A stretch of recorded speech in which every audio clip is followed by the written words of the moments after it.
A doutrina da salvação, ou soteriologia, de dois termos gregos, soteria e logia. Soteria significa salvação, livramento, e logia, estudo, doutrina. Portanto, soteriologia refere-se à doutrina ou ao ensino sobre a salvação. É preciso compreender que o homem foi feito à imagem e semelhança de Deus, mas que ele caiu no pecado e Deus providenciou um Salvador. Agora, muitas pessoas advogam o quê?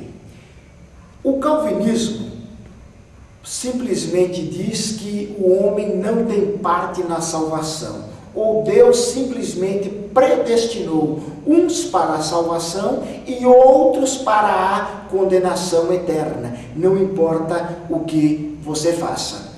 Na verdade, João Calvino, ele não se expressou muito bem, porque esta doutrina, na verdade, não pode ser bíblica. Por quê? Faria de Deus um ser totalmente injusto e um ser arbitrário. O calvinismo diz que ninguém pode resistir à graça de Deus, mas que esta graça só foi concedida aos eleitos, ou seja, a grande maioria dos homens não foi concedida esta graça. Portanto, eles estão mortos em seus delitos e pecados e somente uma pequena parcela do homem ou da criação deve ser salva. Bom, estes conceitos não podem ser verdadeiros, como já foi dito, porque faria de Deus um ser totalmente arbitrário, um ser totalmente injusto. Já o arminianismo, que vem de Jacó Armínio, o seu criador, diz que Deus, através da sua presciência, ele predestinou alguns para a salvação, porque ele sabia que eles iriam exercer fé, e aqueles que Deus sabia que não exerceriam fé, através da sua presciência, do seu conhecimento anterior, eles seriam condenados. Na verdade, é a chamada eleição incondicional de Calvino e a predestinação condicional de Armínio. Os dois sistemas são antibíblicos. É preciso dizer o quê? Alguns sistemas também foram criados dentro do próprio calvinismo para se explicar o quê? O esquema da salvação. Por exemplo, o supralapsarianismo, que diz o quê? Vem do latim supra, que significa antes, e lapso, que significa queda. Ou seja, o supralapsarianismo advoga o quê? Que o homem foi predestinado por Deus antes de cair no pecado. Esta doutrina não é bíblica, porque onde não há pecado, não há condenação. Já o infralapsarianismo, que vem do latim, que infra, que significa queda, e lapso, que significa, aliás, eu confundi. Vem do latim infra, que significa depois, e lapso, que significa queda. Ou seja, o infralapsarianismo diz o quê? Que Deus predestinou o homem depois da queda do mesmo homem no pecado. Como eu disse, esses dois sistemas são antibíblicos, porque eles tornam Deus um ser totalmente injusto, um ser que, na verdade, não tem condições de salvar ninguém. Porque, vejamos, Cristo, a Bíblia diz, que morreu por todos os homens. Ora, se Deus morreu somente por uma parcela da população, ele não precisava morrer crucificado.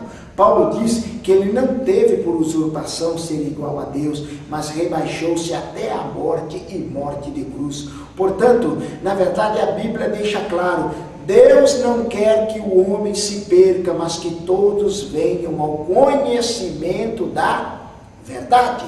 Portanto, nem a eleição incondicional, nem a eleição condicional são sistemas bíblicos. Nós podemos dizer que a eleição e a predestinação estão por toda a Bíblia. Agora, o termo conhecer, a Bíblia usa o termo conhecer, que vem do grego prognoskos, que significa o quê? Tem o sentido de amar. Quando a Bíblia diz assim, que Adão conheceu a Eva, ele refere-se a uma relação sexual. Ou seja, quando a Bíblia usa o termo conhecer, refere-se à intimidade, refere-se a que Deus amou o homem. Então, Pedro diz assim, capítulo 1 e o versículo 1 da sua primeira epístola: aqueles que Deus conheceu de antemão. O termo conhecer tem o significado de amor, ou seja, aqueles que Deus amou de antemão,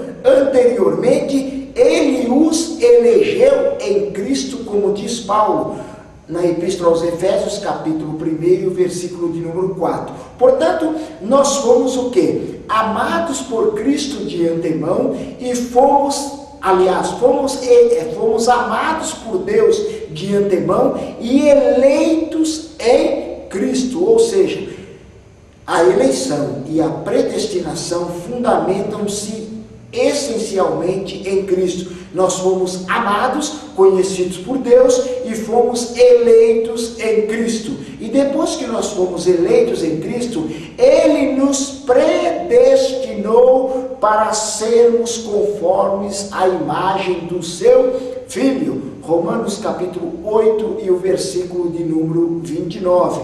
E o último passo: tudo para louvor da sua glória. Efésios capítulo 1, versículo 11 e 12. Ou seja, resumindo, segundo a predestinação bíblica, segundo a eleição bíblica, o primeiro passo: Deus nos amou primeiro. Deus nos amou de antemão. Segundo passo: Ele nos elegeu em Cristo. Terceiro passo: para sermos conforme a imagem do Seu Filho. E terceiro passo: tudo para louvor da sua glória.